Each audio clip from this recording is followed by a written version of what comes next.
Welcome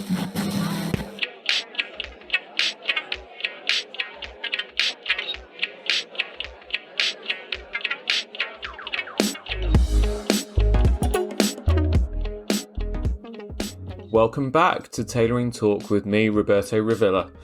I've missed recording, so it's great to be back.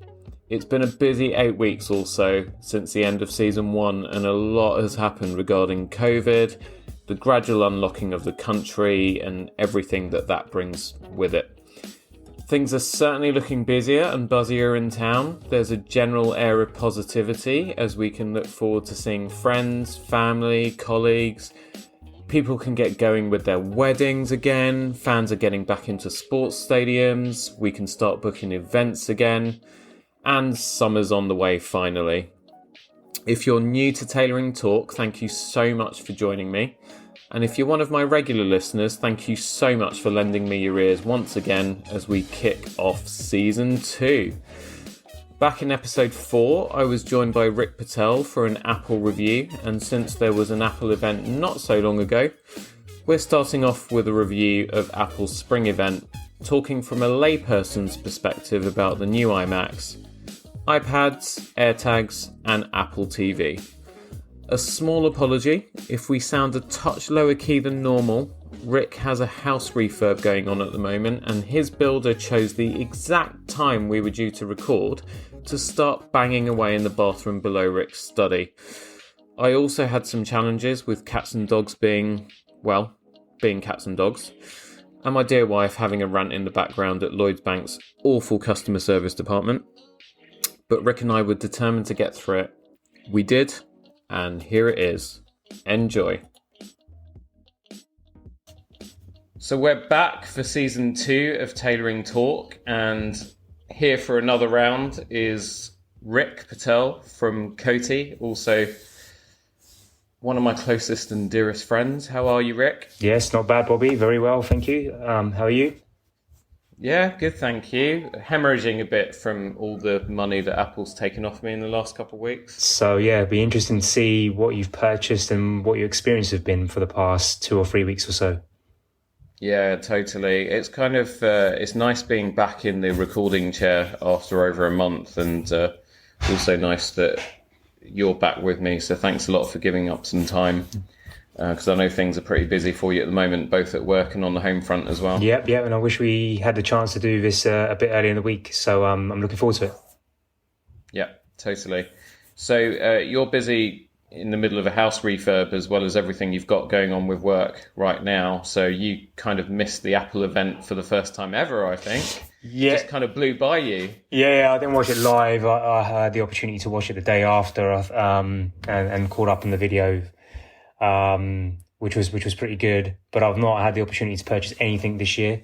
So I'm leaving that for you. So hopefully you can let everyone know what your experience has been, especially from a work perspective in your professional work. So it'd be interesting to see what the difference is, what the changes are, and especially around some of the new products like AirTags and how that's probably helped you the past 2 or 3 weeks, and if it's changed anything in that matter. Yeah, totally. I mean, they announced AirTags, they announced a new iMac. So Apple's basically gone all out on this new M1 processor. So look, for anyone who's rejoining us, you'll know, and for anyone who's just stumbled across this and you're new to my podcast, Rick and I met in the queue at the Apple store in Brent Cross over 10 years ago and just became best friends basically. And we're not paid by Apple. We're not, complete technical freaks or whatever. We don't run tech magazines or anything like that. We're just two normal guys that have landed in the Apple ecosystem. We love their products, and we just like talking about them and buying them when we can afford to. So you're going to get a view on Apple's new stuff from just two normal people. If you want a more expert opinion on stuff, there are plenty of other podcasts out there. Definitely go check them out. But if you're coming to us also from the point of view of an average consumer, then hopefully we'll just be able to talk about things in a way that makes sense and isn't a bunch of gobbledygook. So, yeah, they announced the long-awaited AirTags, which was Apple's kind of version of the whole tile, attach it to your stuff and you can find your things. The new iMac, they've gone all out on the M1 processor. So for anyone that doesn't know what this means, basically Apple's been using Intel and other third-party processors for years and years, and all of a sudden last year they released their own processor called the M1. And basically, where previously, for example, you had an Intel processor, which is the main brain of the machine, and then you had a separate graphics card that was made by ATI. The M1 processor basically is a system on a chip for all intents and purposes. So you've got the processor and the graphics all on the same chip. So the system doesn't need to travel anywhere to get information or to retrieve information. And this M1 processor is just lightning fast. So it first appeared in the new 13-inch MacBook Pros last December or so. And the reviews for it have just been through the roof. So they've now added the M1 processor to the new iMac, and they've also added it to the 12.9 inch, to both versions of the iPad Pro, which was also announced. And what else? What else am I missing, Rick? Apple TV 4K. Yeah, AirTags, and I think that's it. I think those 4 physical products. That was the main thing, wasn't it? Yeah. So, should we start with AirTags? Yeah, so I didn't purchase any. I don't have a requirement from right now, but I know you've purchased a bundle of 4. So yeah, what's it like? What's your experience like? And are they useful? And are they worth buying? So let's talk about things from a design point of view. People have been criticizing Apple yet again, saying they've just taken someone else's idea and just done the same thing. Yes and no. Yes, they have taken a product that was in existence. Tile had their version, Samsung have had their version, but what Apple tended to sit back and do, in my opinion, is just wait and see where the technology goes, and then they work on it and work on it and work on it until they produce something that is arguably better. It doesn't always come off that way, but I'd say 8 times out of 10 they managed to pull off that feat. And the AirTags, first of all, I got them. They arrived a few days after launch day. I had them engraved with little emojis. So one with a dragon, one with a puppy, another one with a cat, and the other one, can't remember what was on it. It's probably another dog. And I also bought the leather Apple tag things that you need to put the AirTag in to actually attach them to a key ring or something like that, which again, a lot of people were moaning at, but I bought 3 tags to go with 3 of the AirTags, and one of them I didn't bother. So where we're using them in our house is I've got an AirTag each on my office keys and my car/home keys, and then Carolina's got one on her house/car keys, and then she's got just a standalone AirTag without a holder that she hopefully has put into her purse. But I did see it floating around the house the other day, so she's just really, really bad. When I give her new technology and tell her this is really going to be useful, she's just like, okay, whatever. So I need to go and check on that after. And my problem, basically, is that I continuously lose stuff. The last time I lost or misplaced my car/house keys, we tore the house apart, couldn't find them anywhere, and Carolina then checked our kitchen bin, and I said to her, there's no way, why would I walk all the way from the front of the house to the back of the house to then go and chuck them in the bin?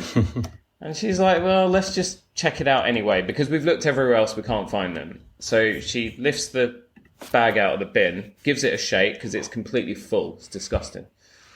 And we just heard a little jingle sound, and my keys were at the bottom of the kitchen bin. Nice. I don't know how it happened. I'm obviously going mental. So AirTags were an absolute must for me. the irony is that I've now had the AirTags for probably a month, I think, and I know exactly where my keys are at every second of the day.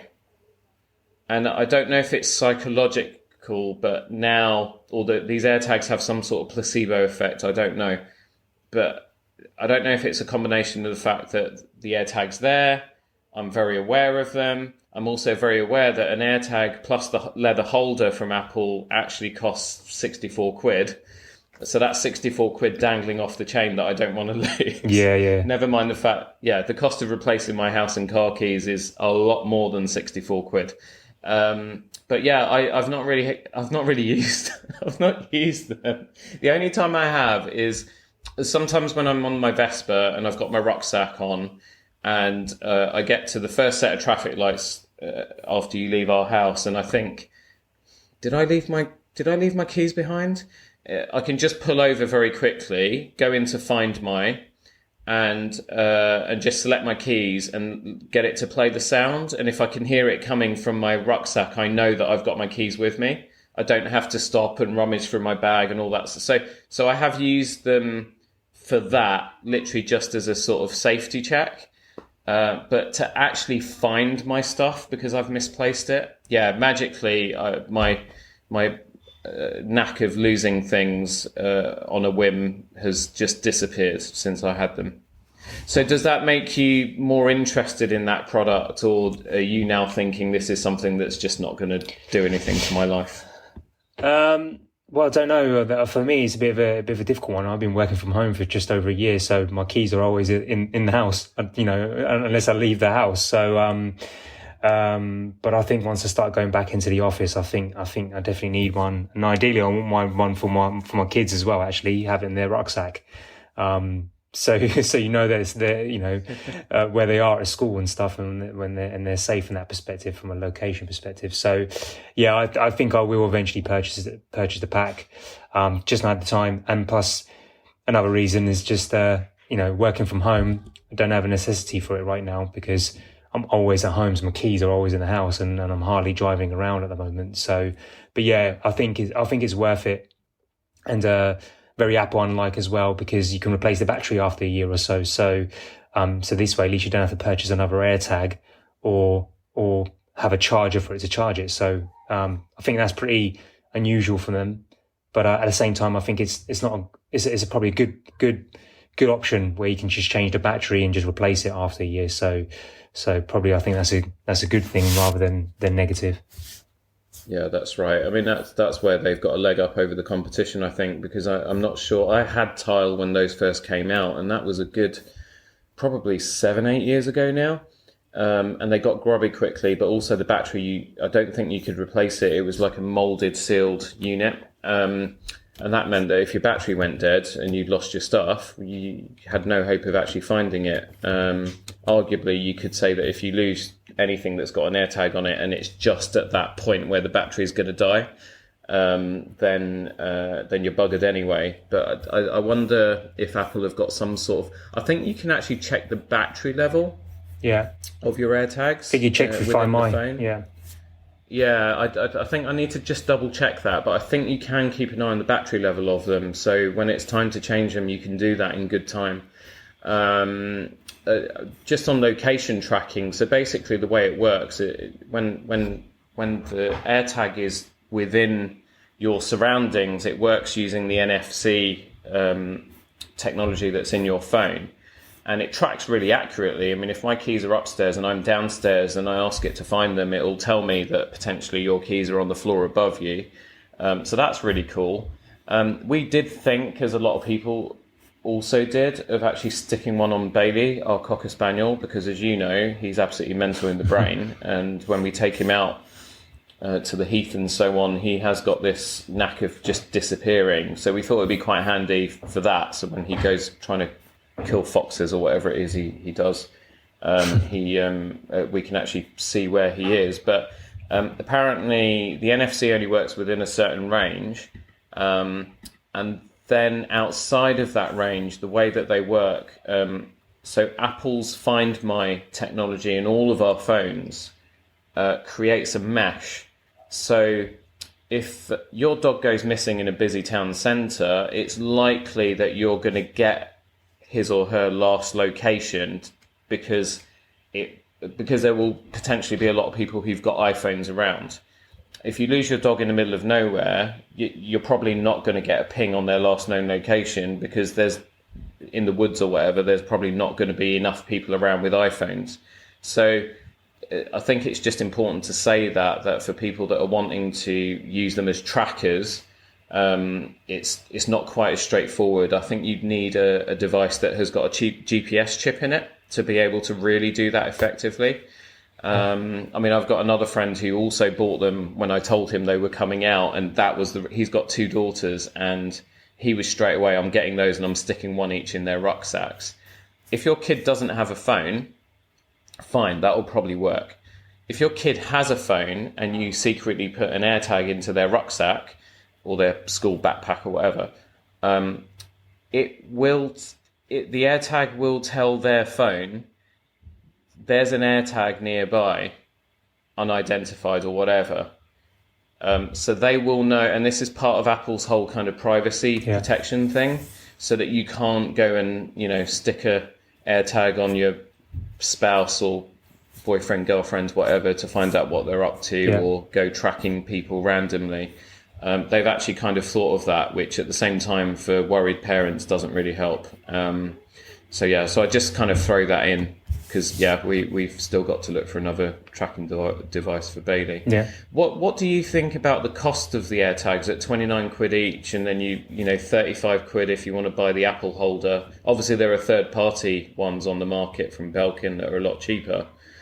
But what do you think about the sort of pricing and so on? I think the AirTags personally are good value for money. For 29 quid, you can't go wrong, and you can get the package, can't you, for 100 quid where you get the 4. It's just the cases, really. The cases are just a bit extortionate and, more expensive than the actual AirTag itself. So that's if you buy it officially from Apple. And as you mentioned, other third parties provide another alternative. So I don't think it's that bad. I think it's decent value for money. Especially if you're going to have it day to day with your keys or rucksack or whatever items that you're going to use. So I think it's decent. It's not bad. Yeah, for me, it's, including the holder, 64 quid. I mean, I went with the Apple one. I'd originally ordered the Belkins because they're about a third of the price. And someone at the workroom received theirs first and sent me a photo of it. And I looked at it and I cancelled the order straight away because I was like, from an aesthetic point of view, it's what I do for a living. I like things that look and feel nice, and I appreciate good design. And I just thought I can't walk around with one of those plasticky things on my keyring, so I went for the Apple ones instead and just swallowed it.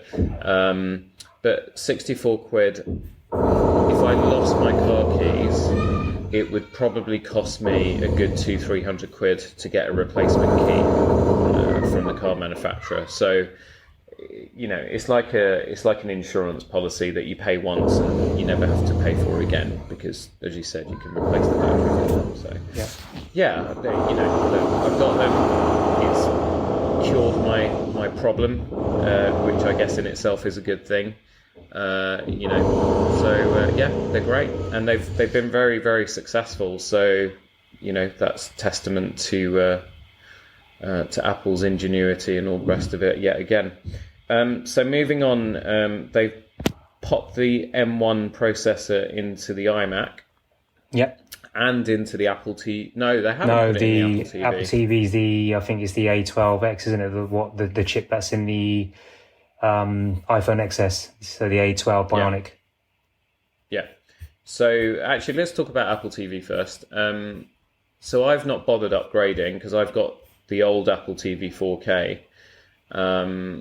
And it still does the job absolutely well. So what they've done with the new one is they've put that new A12, or new in inverted commas, A12X processor in, so it's a bit faster.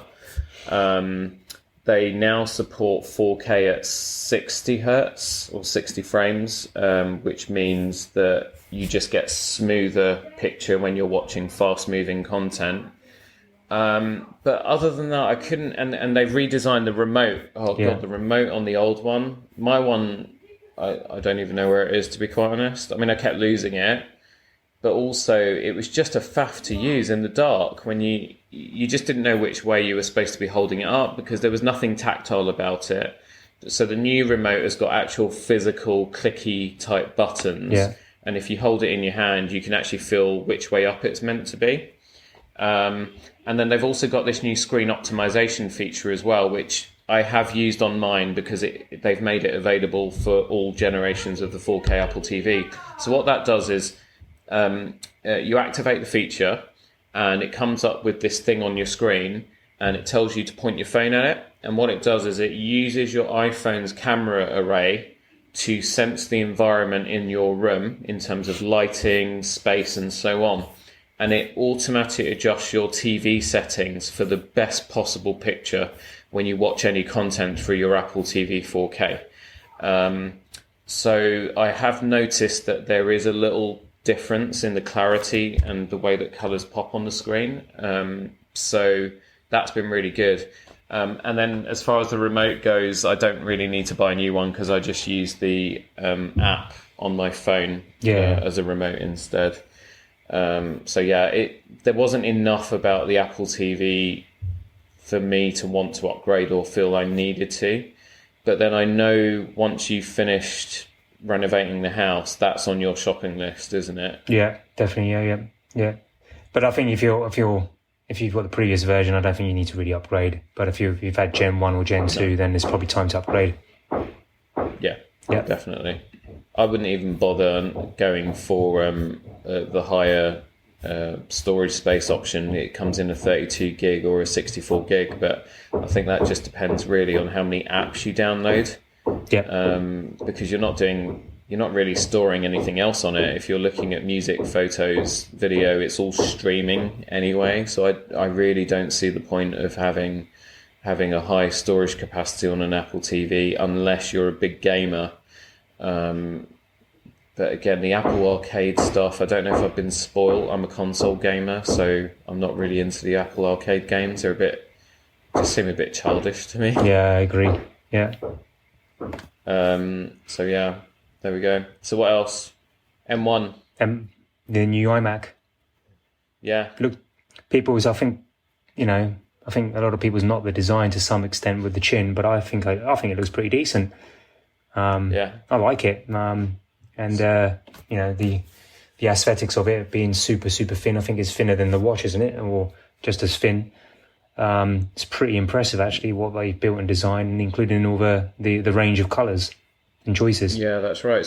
So it is super thin. So basically, it's a 24-inch screen, which is slightly disappointing. I'd have liked to have seen a bigger display. So it's a 24-inch, I think it's a 4.5K Retina display.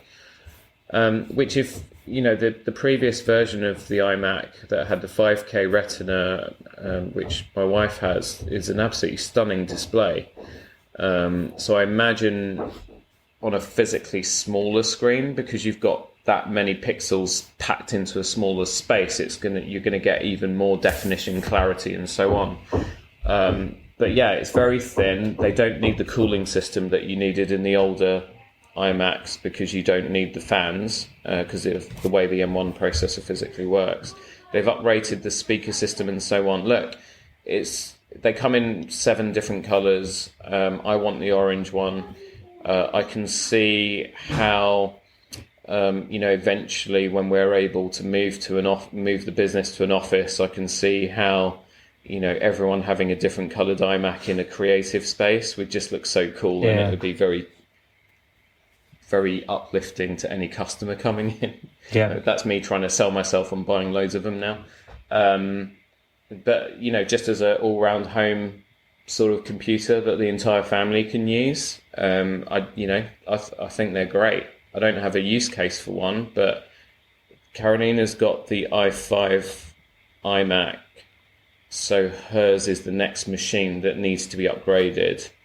And as long as she's okay with that screen size, then it's one of those M1 iMacs that we're getting for her. You've obviously got 2 young children who predominantly, I would guess, use the iPad at the moment, but as they get older and they're going to be doing more schoolwork and so on, have you thought about what route you'd go down, whether it be iMac or whether you'd get them? I think two options. I think an iMac for family use, but ideally they'll probably need an Air for, if they're out and about and stuff, so they can take their laptop with them if they need to work remotely. So I think there's two sort of options there as they get a bit older, but definitely an iMac for the family in terms of everyone and their own individual laptops. Yeah.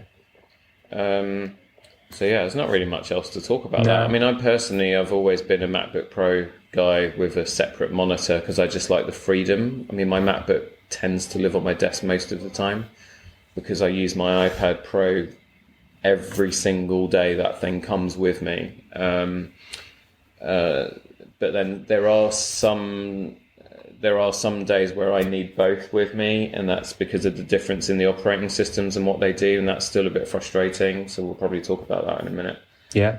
Which does bring us neatly on to the new iPad, which I'm talking to you on now. It looks good. So the screen quality from your end, much better, right? Yeah, 100%. It's crystal clear, and obviously you can tell the significant improvement. It's not pixelated. So they've nailed that. And obviously when you're moving around with the auto face detection, it works pretty well as well. Yeah, so basically, let's start off with the camera system. So they've upgraded the front camera to 12 megapixels.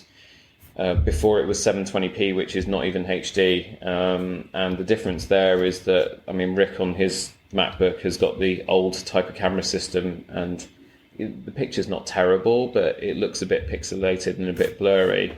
Whereas I'm guessing from his end, I'm looking a lot clearer and sharper. Yeah, not always a good thing. You look in high definition, mate. Yeah, that's definitely not a good thing on a Saturday morning. And then what they've also done is the camera and the front-facing camera moves. So right now, I'm just sitting directly in front of Rick, but if I just move back, the camera just magically has just tilted down a little bit to get my head in right in center of frame, and it's also zoomed out to get more of me in the frame. It's the camera almost, it looks like it's floating, doesn't it? Yeah. It looks like it's moving with you. Yeah. So if I now move to my left, the camera's just sort of floated around to keep my face in shot. And if I move to the right again, it's done exactly the same thing. I think it's quite a wide field of movement. Yeah. It's pretty impressive. So it's about a meter either side, isn't it? Yeah, which is about a meter. Which is more than enough if you're moving around a bit, or trying to get more people into the frame. Yeah, totally. I mean, I think where this now I'm moving around a little bit, listeners, but I think where this is great is if you're presenting to people on a Zoom, or because it will work on other video applications, not just FaceTime. But I think where this is useful is if you're presenting to a group of people, it's great because you can stand up and you can move around rather than being sat at your desk, which is what we've all had to do when we've been doing video calls for the last 12 to 14 months. And also for families, I think it would be brilliant as well, because if you've got 4 of you wanting to call grandmother or granddad or whatever, you can all get in shot rather than all having to kind of squeeze in or pass the iPads to each other. This just kind of solves that problem. That's a huge improvement. I've got the 12.9 inch version. So on the 12.9, they have introduced a new mini LED display, which is a lot sharper and brighter. You don't have that on the 11 inch version, but then I've always been a bigger iPad user anyhow. And I have watched some HDR 4K content on it. Not much, because I got this. I copied the data from my old iPad to my new one, and I just got straight back to work. I haven't had time to properly play with it. But the display's stunning. Yeah. I think the peak brightness is 1600 nits, right? Yeah, so it will only go up to, I think it operates at 600 nits, and then which is slightly brighter than a MacBook display. So again, for anyone listening that has a MacBook, that runs at 500 nits peak brightness. The iPad is slightly higher at 600 nits. It will go up to 1,000 for certain types of content. And then the 1,600 nits of brightness is only, so for example, I was watching Justice League, and in the opening sequence where Superman's in the process of dying and he screams out and there's lightning flashes going on around him and Doomsday, the bits of lightning, those really bright bits, those little parts of the screen are super bright, and it's those little parts of lightning that are going up to 1,600 nits. And the net effect is it almost looks like the characters, that everything, it just looks like it's floating off the screen. Yeah. It's really hard to describe unless you actually see it. But everyone that I've shown it to so far, I just show them that little opening sequence, because Justice League is quite a dark film. And everyone's just completely blown away. They're all like, oh my God, it just looks so amazing. Working with it has been fine, because it's still iPad OS. It, in day-to-day practice, doesn't feel any different from my 2018 iPad. It just does the same stuff. I've got the 1 terabyte version with 16 gigs of RAM. I haven't had to go close down any programs or anything. Everything just runs fast. But I'm kind of hesitating now because I'm trying to find something profound to say that it's completely changed my workflow or whatever, but it just hasn't.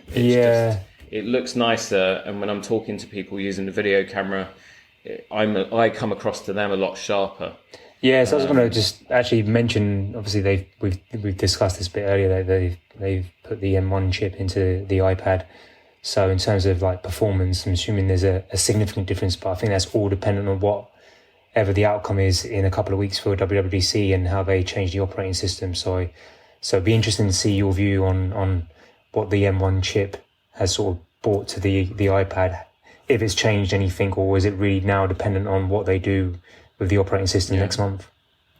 Yeah, I mean, I actually recorded another season 2 episode yesterday, and I was editing that early this morning, and that's where I have noticed a difference straight away, is that when I'm using Ferrite Pro to edit audio with my 2018 iPad, I would have to, it would just freeze every so often. So during one edit that might take a few hours, I probably would have had to close that application down and restart it again a good dozen to 2 dozen times. And I've not had to do, I'm halfway through editing that episode and I have not had to do it once. That is a very subtle difference, but it's very noticeable. And that probably has saved me a bit of time as well. Yeah. I'll get on to testing it with some video editing and stuff over the next couple of weeks. But yeah, I mean, it's disappointing in a way that you don't notice an instant difference, right? But then there's this kind of underlying satisfaction that I'm going to have this iPad for a minimum 3 years, if not longer. And there's this sleeping beast inside it that is not really being used and is just waiting to be woken up. So I think WWDC is in about a week's time, just over a week's time. And that's the Worldwide Developers Conference, sorry. And I'm really, really interested to see what they're going to do with iPad OS to take advantage of all this raw power that these machines have. I mean, if anyone's listening and they've got an old iPad, I wouldn't necessarily spring for the top of the range iPad Pro, because the iPad Air, we talked about this on the last episode that we did together, the iPad Air is plenty fast. Yeah. So for just normal use, if you're not video editing or audio editing, you're just using it as a consumption device to read newspapers and magazines and maybe do a little bit of work and listen to music and watch videos and stuff, then probably the iPad Air is perfect. But yeah, I think I'm just waiting for this event in about 9 days' time to see what they're going to do. I don't think we need Mac OS on the iPad. I've kind of gone away from that argument now. I think the iPad still needs to be its own thing. but some of the compatibility issues that you have when you're trying to do certain things with it, and the workflows, like multitasking on the iPad is a pain. It's not intuitive at all. I can never remember all the gestures and stuff. It's such a steep learning curve, and I think they really need to just sort that out.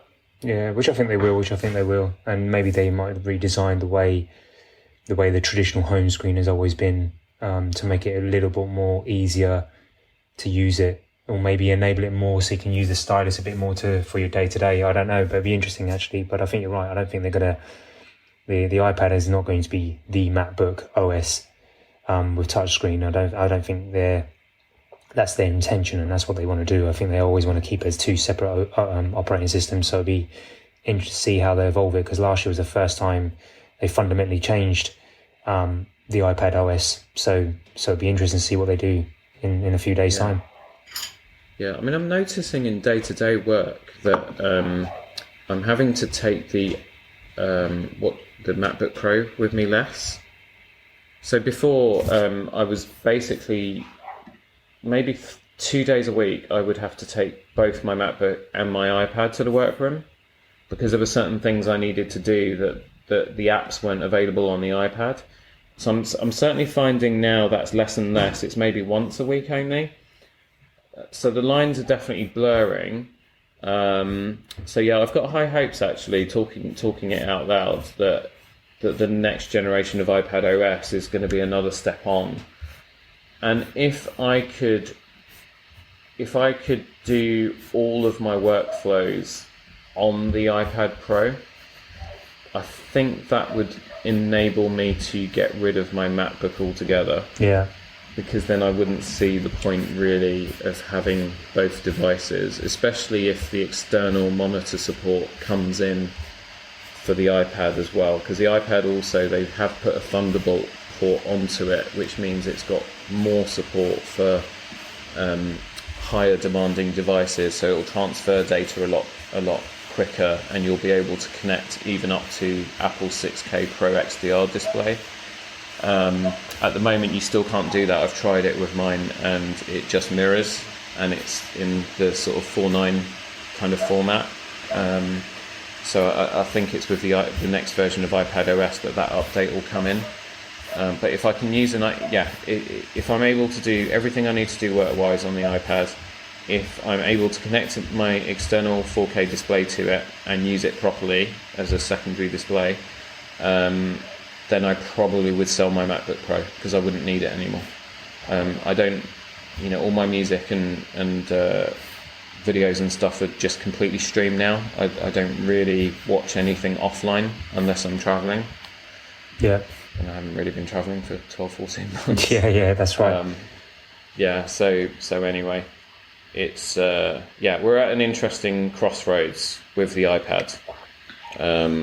And it will depend on individuals as to whether they need both a MacBook and stroke iMac and an iPad, or whether they just need one or the other. Yeah. I mean, I think if you put a gun to my head and you said you can only have one, I think I would pick this iPad Pro. Okay. Yeah, I was going to ask also, what would you pick if you only had one option? Yeah. Okay. All right. Interesting. There was a big hoo-ha about the Magic Keyboard.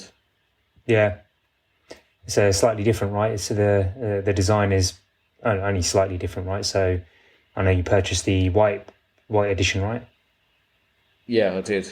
It's lovely. So basically, a couple days or maybe a week before the new iPad Pro was due to launch. So the Magic Keyboard for the iPad is quite expensive. It's 300 quid, or 300 to 330 quid, depending on the size.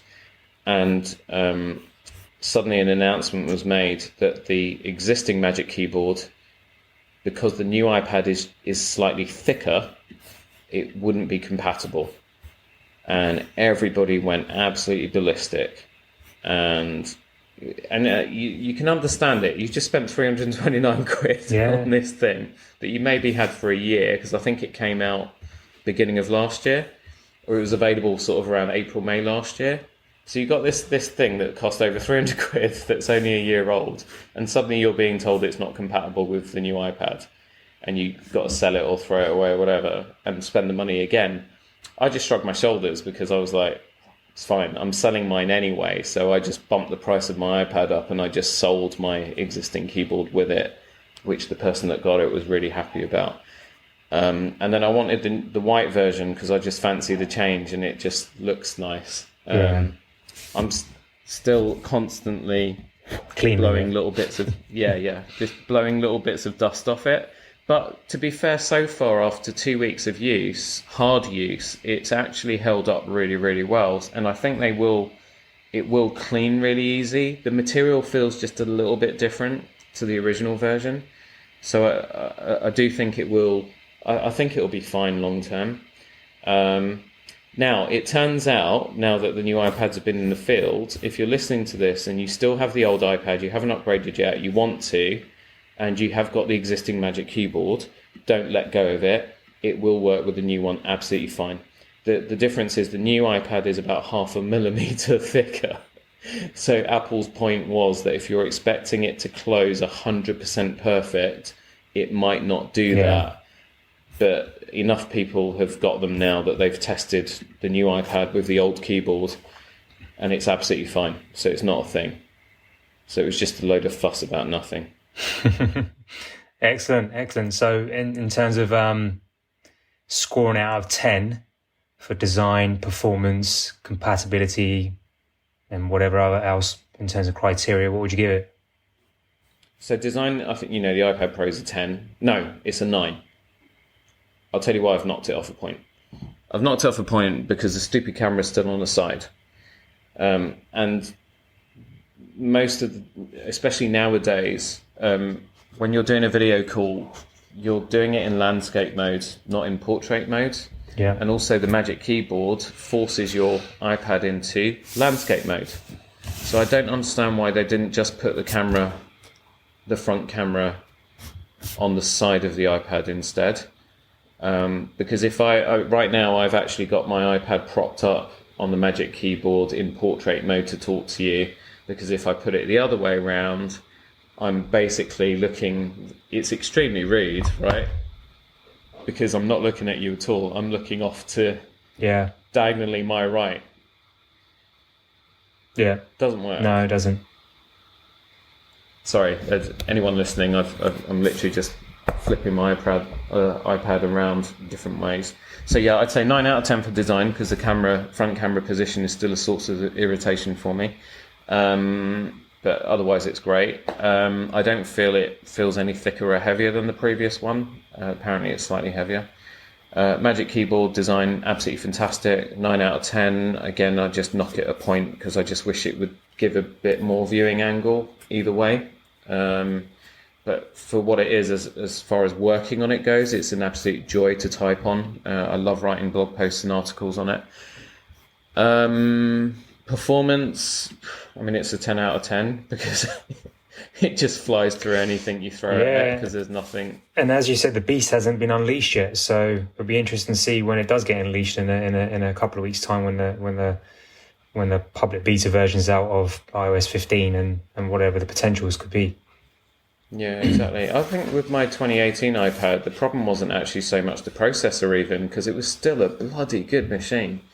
I think it was a RAM problem, because I think those only had maybe 4 gig of RAM, and it was just starting to creep. So you'd just have to check yourself every other day and just go and close all of the apps that were in memory to free it up.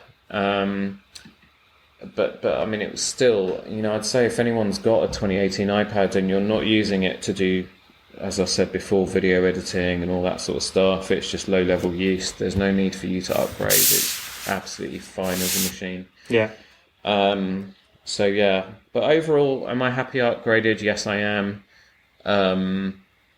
In day-to-day use, have I noticed a difference? Only slightly. And I'm looking forward to the potential that it's got. So roll on WWDC on June the 8th or whenever it is. Yeah, I can't wait to see what they're going to unveil. Looking forward to it. Yeah. Yeah. Apple Music Lossless. You don't care. No, not really. To be honest with you, haven't explored it to some extent. But what are your thoughts around that? Well, it's been controversial again, hasn't it? Yeah. So everybody who's forked out 250 quid on AirPod Pro, and 550 quid on AirPods Max, twice for me because we've got two in the house. There has been up in arms on the internet over it because the AirPods Max will not support lossless listening, and the reason why is because they work on Bluetooth, and you just can't transport a lossless file over Bluetooth. It doesn't have the bandwidth for it. Now look, let's just bring this back down to earth. The best way to experience lossless audio is with almost a professional pair of wired headphones, not wireless. And so, am I bent out of shape about it? No, not really, because again, I love my AirPods Max. I think the sound quality wirelessly through both the AirPods Pro and the AirPods Max is absolutely fantastic for day-to-day stuff. And if I really want to listen to and really experience all the nuances that lossless music might have to offer, I'm going to get like a Lingdorf type system, and and a proper amplifier and everything, and I'm going to set up a music room at home and I'll listen to it that way. But the truth is, most people can't actually distinguish much difference between lossless and sort of normal AAC files, right? That's right. Yeah. So you're not bothered, are you? No, not to be honest. But I don't think most consumers will be. But I think people that probably purchased the Max, like yourself, and spent that much money, they may be. So, but it is what it is. Yeah, but if you think about it, so I did subscribe to Tidal once, and that's $19.99 a month. So that's over and above what I was paying Apple Music, because they sold you on the whole lossless thing. And what they didn't tell you as a layperson is you weren't really getting the benefit of that. So I was paying 20 quid a month. I only did it for a couple months, but I was paying 20 quid a month for nothing. It's almost like a placebo effect, right? So they're not telling you, by the way, if you're using our service with wireless headphones, you're not going to get the benefit of lossless audio. I thought it sounded better. So that's what I mean by the placebo effect, right? But I was still using AirPods with it. So, it's coming. I think next week we'll start to see lossless music appearing on the music store. But they're not charging any extra for it. Yeah. It's still $9.99 or $14.99 a month. They're not charging a premium on top for the lossless feature. You're just getting it anyway.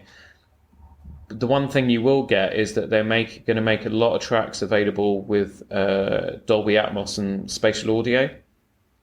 So that'll be kind of interesting, because you do get that with AirPods Max and AirPods Pro. Yeah. So, that kind of surround sound effect, feeling like you're in the middle of the stage, sort of thing will be quite interesting. But, I don't see why people are moaning about it so much, because they're not they're introducing it. You might not be able to access that feature with the hardware that you've got, but they're not charging you any extra for it. So what? Yeah, exactly. Yeah. You keep messaging me about AirPods 3. Yeah. Why? But is this something that you're really keen on? Because you love your AirPods Pro. No, I'm not keen on the AirPods 3, don't get me wrong, but I think when were the AirPods released? October 2019, the last refresh of the AirPods, when they introduced the Pros. So I think it's long overdue now. It's a year and a half or so. So maybe something later this year, maybe a silent release. Or maybe a release later when they announce the latest handset. So it'd be interesting to see what they do, because I think it's long overdue now. It's been a year and a half, so maybe it's time this year where will release AirPods 3 and the second iteration of the Pros. Let's see. Yeah, I'm not sure I would upgrade, depending if they did another iteration of the Pros and they were significantly better, or they changed the design so they'd actually stay in my ears, then I probably would upgrade, but otherwise I wouldn't bother. I'm quite happy with them. Yeah. The one I'm waiting for now this year is the Watch 7, because it is time for me to upgrade mine. There's nothing wrong with mine apart from the fact I've scratched the hell out of it from working on refurbishing our house. So that's really annoying me. So I want a new watch, but there's no point upgrading. So I want to see what they do with the Watch 7. There's a rumour that they're going to go with that more sort of industrial flat design that they took, the approach they took with the iPhone 12 Pro. And if they do that, I'd be all over it. Yeah. But yeah, it's the Watch 7 for me this year. And then I think the only major purchase that we'll be making it again is later this year. Carolina's iMac is creaking a bit, so time for an upgrade. She's going to need a new something, whether it's a M1 iMac or an iPad Air.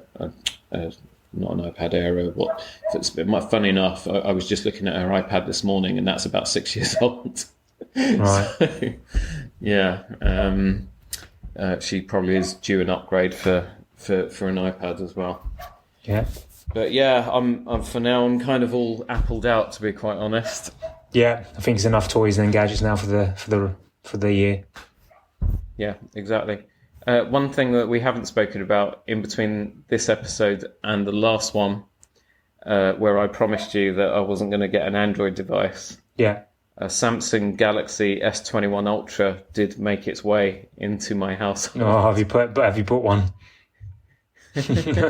It arrived the afternoon that we recorded our episode. Yes. So I couldn't keep a straight face.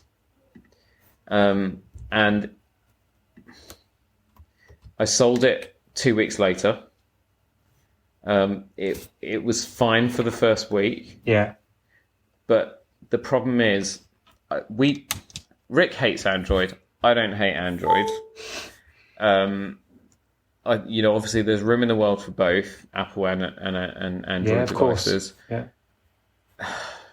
Hardware-wise, it's a great phone, and that's what I think with a lot of the flagship Android phones. The hardware is brilliant, camera tech is fantastic. The problem for me as an iOS user is which it's always been, and it's why you've always told me don't do it. It's the ecosystem problem, and it's not even, I know you can get, Apple Music on Android and all that sort of stuff, but it's even just little things like you got pissed off at me, my wife got pissed off at me when all of a sudden at weekends, because I had my personal SIM in that phone, at weekends and in the evenings, you're trying to iMessage me. Yeah. And you couldn't. Suddenly it was all becoming text messages. Yeah. And that's the big problem. When I think not just when you're in the Apple ecosystem, but when you're surrounding family and friends, and even a lot of my clients are in that ecosystem as well. As soon as you try and break out of it, all hell breaks loose with other people. Yep. And that's really painful. So yeah, I got rid of it a couple weeks later, partly to fund the iPad Pro purchase. Good choice. Yeah. So yeah, and I will make my promise that I've broken 5 times previously again, here and now, that I will not do it again. We'll see how long it lasts. Yeah. Brilliant. Right. Yeah. Anything else that you want to talk about? No, it's been brilliant. It's been Time brilliant. to wrap it up. Yeah, it's been good, and looking forward to 8 or 9 days time and see what the latest software is going to be across all their platforms and devices, and it'll be interesting to see how that sort of works and behaves with their new devices. So looking forward to that. Yeah, definitely. We'll get together. Yeah. Maybe. Well, we'll see what our schedules do, but we'll try and do it a bit closer to WWDC than we have this time, because obviously the Apple Spring event was a month ago. But I'm sure everyone's been pretty busy, so hopefully anyone listening has found this useful. And if you have, and a few of you were very kind last time afterwards in your reviews and feedback to say that you enjoyed listening to Rick and I ramble on. And if you want to hear us again, then let us know. And if you don't want to hear us again, well then tough. Just skip that episode when it appears in your podcast feed. Rick, thanks ever so much. No Give my problem, love to the family. Yeah, you too, likewise. And we'll catch up soon. See you on the next one. Thank you once again for joining us. If you're listening through Apple Podcasts, please remember to give us a rating and a review. It really does help other listeners find us as we grow this thing. I love feedback, so send in your questions and comments to me on Twitter at It's Bobby Revilla, or on Instagram at the Roberto Revilla, or the email address in the show notes. If you'd like to be a guest on a future episode, I'd love to have you, so let me know. Next week I've got a real treat for you as I'm joined by a former MasterChef champion, a chef, food writer and co-owner of an award-winning charcuterie business. Make sure you're subscribed so you do not miss that episode. That's it from me. Please keep safe and well, and I'll catch you on the next one.